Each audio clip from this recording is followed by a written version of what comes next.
ओम नमो भगवते वासुदेवाय। ओम नारायणाय।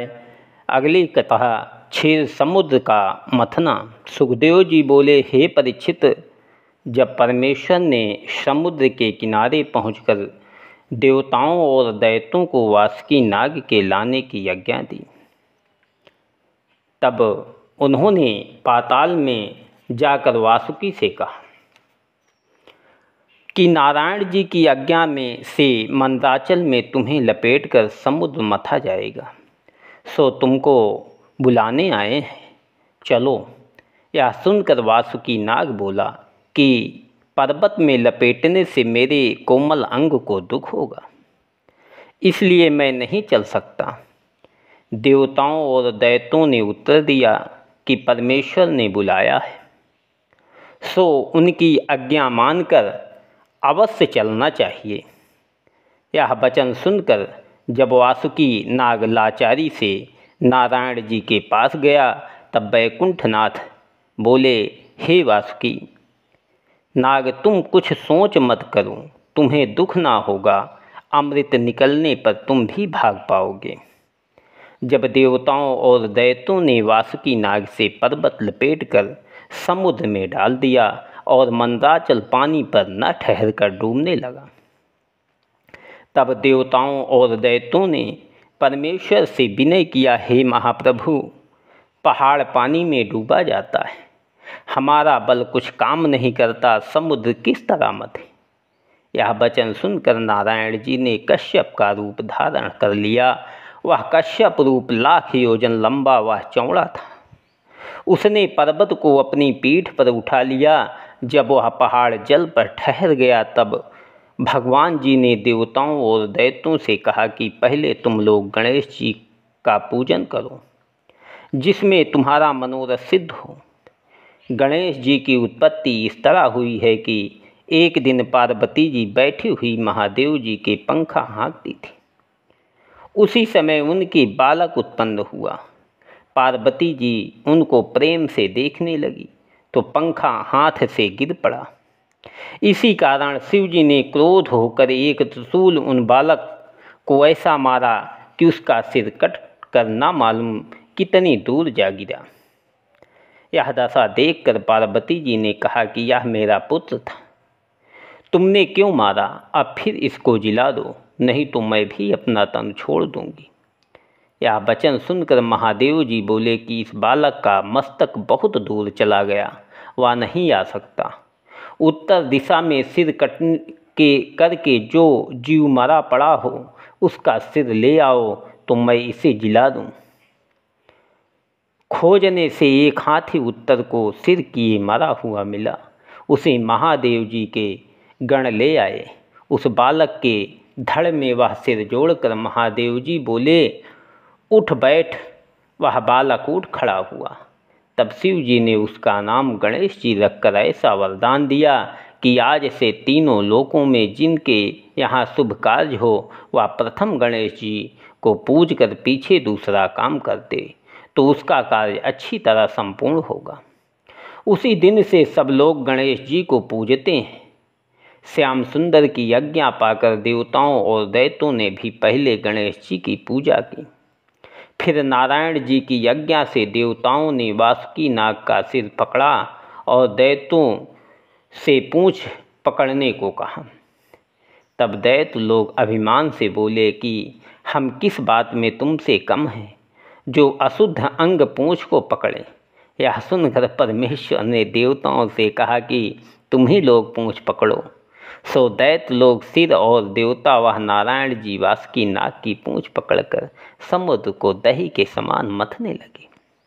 उस समय मंदराचल का घूमना कश्यप रूप भगवान को ऐसा मालूम होता था कि जैसे कोई पीठ में खुजलाता है। जब दैत्य लोग समुद्र मथते समय वासुकी नाग का सिर खींचने लगे तो उसके फुफकार से ऐसी ज्वाला निकली कि उनका सिर जलने लगा। तब दैत्यों ने फिर चाहा कि हम लोग पूंछ पकड़ें। उस समय नारायण जी बोले कि जो बात तुमने अपनी इच्छा से अंगीकार किया, वह छोड़ना ना चाहिए। जब देवता और दैत्य समुद्र मथते मथते थक गए, तब उन्होंने नारायण जी से विनय किया कि हे त्रिलोकीनाथ, अब हमें सामर्थ्य नहीं रही कि हम समुद्र मंथन करें। यह वचन सुनते ही परमेश्वर ने कुछ अपना बल उनको देकर धैर्य दिया। तब वे लोग नवीन बल पाकर फिर समुद्र मथने लगे। समुद्र से प्रथम ऐसा हलाहल विष निकला कि जिसकी गर्मी पाकर समुद्र के सब जलचर व्याकुल हो गए। देवताओं और दैत्यों ने घबराकर कहा कि हे वैकुंठनाथ, इस विष के रखने का कहीं ठिकाना कीजिए, नहीं तो हम लोग इनकी गर्मी से मरा चाहते हैं। तब भगवान जी बोले, इस गरल को महादेव जी के सिवा दूसरा कोई अंगीकार नहीं कर सकता। तुम लोग उनकी विनती करो। यह वचन सुनकर दैत्य और देवताओं ने महादेव जी से हाथ जोड़कर कहा, हे महाप्रभु, इस विष से तीनों लोगों को जीव जलकर मरना चाहते हैं, इसको अंगीकार कीजिए। तुम्हारे सिवा दूसरे में ऐसी सामर्थ्य नहीं है कि जो विष की गर्मी सह सके। यह बात सुनकर शिव जी ने विचारा कि मैं वैष्णव हूँ, जो कोई दूसरे का दुख देखकर उनका कष्ट ना निवारण करे उसे वैष्णव ना कहना चाहिए, इसलिए इनका कष्ट छुड़ाना उचित है। यह सोचकर शिव जी ने पार्वती जी की ओर देखा। तब पार्वती जी बोली, हे स्वामी, देवता लोग शरण में आए हैं, जिसमें इनका कल्याण हो सो कीजिए। नारायण जी ने भी शिव जी से कहा कि ये सब लोग देव हैं, आप महादेव हैं, इसलिए प्रथम जो वस्तु समुद्र से निकली है वह आपको भेंट करना चाहिए, सो आप इसे अंगीकार कीजिए। सब जीवों का दुख हरना आपको उचित है। तब महादेव जी प्रसन्न होकर बोले, सच है, इस गरल को मेरे सिवा दूसरा कोई पी नहीं सकता। इसे पेट में उतार जाऊं तो रामचंद्र जी को, जो मेरे हृदय में रहते हैं, दुख पहुँचेगा, इसलिए कंठ में इस विष को रखे रहना उचित है। ऐसा कहकर शिव जी ने उस विष को, जो फेन के समान समुद्र से निकला था, एक ही बेर में सब मुंह में डाल लिया। सो मुंह में डालते समय थोड़ा सा विष पृथ्वी पर गिर पड़ा था। उसी से सिंगियाँ और वक्षनाग आदि उत्पन्न हुए। महादेव जी वह विष अपने कंठ में रखे रहे, इसी कारण उनका गला बाहर से नीला है और नीलकंठ नाम प्रसिद्ध हुआ। नारायण जी ने अमृत दृष्टि से देवताओं व दैत्यों को देखा तो विष की सब गर्मी उनके अंग से दूर हो गई। देवताओं ने शिव जी की बहुत स्तुति की। कामधेनु गौ और अमृत आदि समुद्र से निकलना। सुखदेव जी बोले, हे राजन, जब फिर देवता व दैत्य परमेश्वर की आज्ञा से समुद्र को मथन करने लगे तो दूसरी बेर कामधेनु गौ अति सुंदर समुद्र से निकली। तब नारायण जी ने कहा, इस गाय से संसारी वस्तु जो मांगो सो मिलती है। यह सुनकर देवताओं व दैत्यों ने उस गौ को लेना चाहा। तब वैकुंठनाथ बोले कि यह गऊ ब्राह्मण व ऋषीश्वरों को देनी चाहिए। वही लोग वनवास करके कंद मूल आदि खाकर दिन रात हरिभजन करते हैं और ब्याह व यज्ञादिक में उनको राजा से भिक्षा मांगनी पड़ती है। यह गाय उनके पास रहेगी तो वह लोग निश्चिंत रहकर परमेश्वर का ध्यान करेंगे। वेद व शास्त्र में भी ऐसा लिखा है कि जब मनुष्य कोई काम अपने लिए करे तो पहले उस लाभ में से ब्राह्मण को अवश्य कुछ देना चाहिए, जिसमें उनका मनोरथ सिद्ध हो। यह वचन कहकर भगवान जी वह गौ वशिष्ठ व दुर्वासा आदि ऋषिश्वर को देकर बोले कि तुम इस गौ को देवलोक में रखो। जब ब्राह्मणों व ऋषिश्वरों को किसी वस्तु की चाह हो तो गाय को अपने स्थान पर ले आकर उनसे जो पदार्थ चाहो मांग ले और गौ को फिर वहाँ पहुँचा दे। गौ देकर जब फिर समुद्र मथने लगे तब नारायण जी ने कहा कि अब जो समुद्र से निकले उसमें एक वस्तु दैत्य और एक देवता ले। तीसरी बेर उच्चस्वा नामक घोड़ा श्वेत वर्ण अति सुंदर निकला। सो दैत्य ने कहा कि यह घोड़ा राजा बलि के चढ़ने योग्य है। नारायण जी ने वह घोड़ा दैत्यों को दे दिया। चौथी बेर ऐरावत हाथी श्वेत वर्ण चौदंत प्रकट हुआ, वह देवताओं को दे दिया। तब दैत्यों ने कहा कि हाथी हमको दीजिए, देवता हमसे घोड़ा लेवे। श्याम सुंदर बोले कि जो बात ठहर गई उससे फिरना ना चाहिए। पांचवी बेर कौतुभमणि अति तेजवान और महासुंदर निकली। उसी देखकर नारायण जी बोले कि यह हम लेंगे। जब दैत्यों और देवताओं ने प्रसन्न होकर कहा कि बहुत अच्छा, तब त्रिलोकीनाथ ने वह मणि पिरोकर गले में पहन लिया। छठी बेर पारिजातक नाम एक वृक्ष निकला। तब नारायण जी बोले कि इस वृक्ष से जो मांगो सो देगा। दैत्यों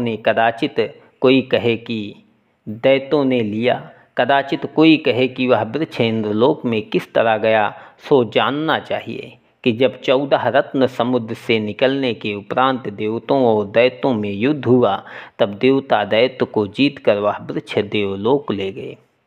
7वीं बेर रंभा नाम की अप्सरा महासुंदरी क्षीर सागर से निकली। वह किसी को नहीं मिली, बेश्या होकर रही। 8वीं बेर लक्ष्मी अति सुंदर उत्तम भूषण व ललित वस्त्र पहने, दाहिने हाथ में कमल का पुष्प और बाएं हाथ में माला लिए समुद्र से निकली। उनका रूप देखते ही नारायण जी के सिवा सब देवता व दैत्यों ने उन पर मोहित होकर समुद्र का मथना छोड़ दिया और उनके चौगिर्द आकर चाहा कि इन्हें ले लें। तब लक्ष्मी जी बोली कि मुझे बरजोरी कोई नहीं ले सकता। जिसमें सब गुण होंगे उनके पास मैं अपनी इच्छा से रहूँगी। मेरे निकट देवता व दैत्य दोनों एक से एक हैं। तुम सब देवता दैत्य तपस्वी ऋषीश्वर व ब्राह्मण और गंधर्विक अपनी अपनी पाँति बांध कर बैठो। उसमें जिस पर मेरा मन चाहेगा उसके गले में जयमाल डालकर उसे पति बनाऊंगी। जब उनकी आज्ञानुसार वह सब पाँति बांध कर बैठे, तब पहले लक्ष्मी जी दैत्यों को देखकर बोली, इन लोगों का राज सदा स्थिर नहीं रहता और ये लोग अभिमानी होकर पाप करते हैं, इसलिए इनकी संगति करना ना चाहिए।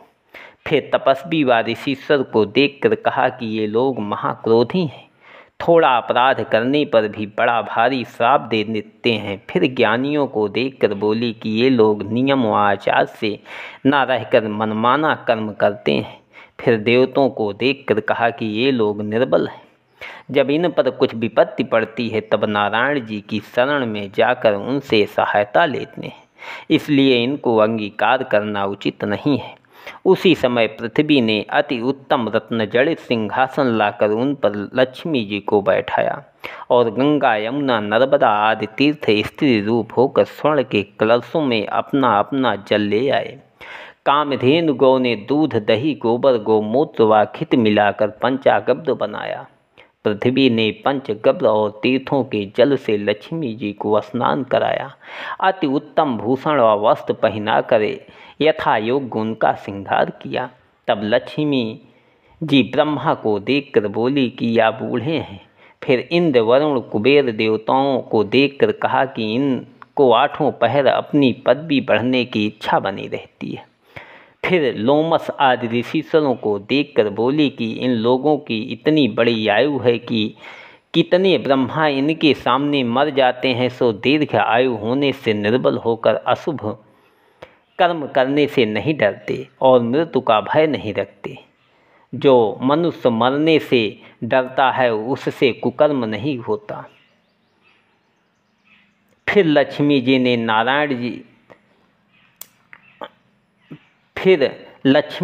नारायण जी के सन्मुख जाकर उनका रूप तेज बल और गुण देखकर कहा कि यह त्रिलोकीनाथ सब गुणों से भरे हैं, पर एक दोष इनमें भी है कि संसारी वस्तु की इच्छा व किसी का मोह नहीं रखते।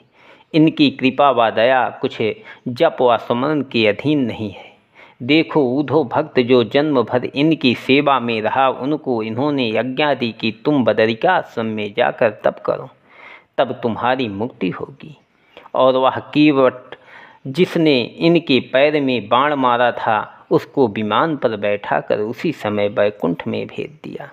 यह सब दोष होने पर भी इनसे उत्तम त्रिलोक में दूसरा कोई नहीं है, इसलिए मैं इन्हीं के चरण कमल दबकर अपना जन्म सफल करूंगी। यह कहकर लक्ष्मी जी ने वही माला जो हाथ में लिए थी वैकुंठनाथ के गले में डाल दिया। तब भगवान जी बोले कि तू 8 पहर हृदय में बसी रहेगी। यह देखते ही देवता व दैत्य ने अति हर्ष से कहा, हे लक्ष्मी जी, तुमने बहुत अच्छा किया। जो नारायण जी के गले में माला डाली, उसी समय समुद्र ने मनुष्य रूप होकर वेदानुसार लक्ष्मी जी का विवाह नारायण जी से कर दिया और विश्वकर्मा ने आभूषण, पृथ्वी ने मोतियों और रत्नों की माला, नागों ने कुंडल लाकर लक्ष्मी जी को पहनाया। ब्रह्मा और महादेव आदि देवताओं ने आनंद पूर्वक लक्ष्मी नारायण पर पुष्पों की वृष्टि की। दैत्यों व देवताओं ने बड़े हर्ष से दुंदुभी आदि बजाकर इंद्र की अप्सराओं ने आकाश मार्ग में आकर नाच दिखलाई। गंधर्वों ने गाना सुनाया। उस समय तीनों लोकों में मंगलाचार हुआ। लक्ष्मी जी के दर्शन से देवताओं व दैत्यों के अंग में बल आ गया। फिर नारायण जी की आज्ञा से देवता व दैत्य समुद्र मथने लगे। तब नबी बेर कन्या रूप होकर वारुणी समुद्र से निकली, उनको दैत्यों ने ले लिया। 10वीं बेर एक पुरुष अति सुंदर व तेजस्वी धन्वंतरी नाम का वैद्य परमेश्वर का अवतार, यज्ञ का एक भाग लेने वाला, एक हाथ में अमृत का कलसा व दूसरे हाथ में एक हरित के लिए हुए समुद्र से निकला। उसको देखते ही देवता व दैत्यों ने प्रसन्न होकर कहा कि इस अमृत के वास्ते हम लोगों ने इतना परिश्रम किया था, सो निकला। यह कहते ही एक दैत्य ने दौड़कर वह कलसा धन्वंतरी वैद्य से छीन लिया। तब देवता बोले कि इसमें आधा भाग हमारा भी है। दैत्यों ने अधर्म से उत्तर दिया कि हमारे पीने से जो बचेगा सो तुमको भी देंगे। जब देवताओं ने हार मानकर यह समाचार नारायण जी से कहा, तब वैकुंठनाथ बोले कि तुम्हारे कहने से यह लोग अमृत न देवेंगे। मैं अपनी माया से कोई उपाय करके अमृत तुम्हें पिला दूंगा, तुम सोच मत करो। उनके कहने से देवता को धैर्य हुआ। दैत्य अमृत का कलसा धन्वंतरि से छीन ले गए। जो दैत्य उसमें बलवान थे, वो एक दूसरे से वह कलसा छीन लेते थे। किसी दैत्य को इतना अवकाश नहीं मिलता था कि जो उस अमृत को पी सके। उसी समय नारायण जी मोहिनी मोती अति सुंदर उत्तम भूषण वस्त्र पहने स्त्री रूप प्रकट होकर देवताओं व दैत्य की ओर चली। इतनी कथा सुनकर सुखदेव जी बोले, हे राजन, मोहिनी मूर्ति उसे कहते हैं कि जिसका रूप देखकर देवता, दैत्य, मनुष्य, योगीश्वर व मुनि और यति सब मोहित होकर विहल हो जाते हैं। यही स्वरूप परमेश्वर ने धरा था। ओम नमो भगवते वासुदेवाय। अगली कथा मोहिनी रूप भगवान का दैत्यों से अमृत का कलसा लेना।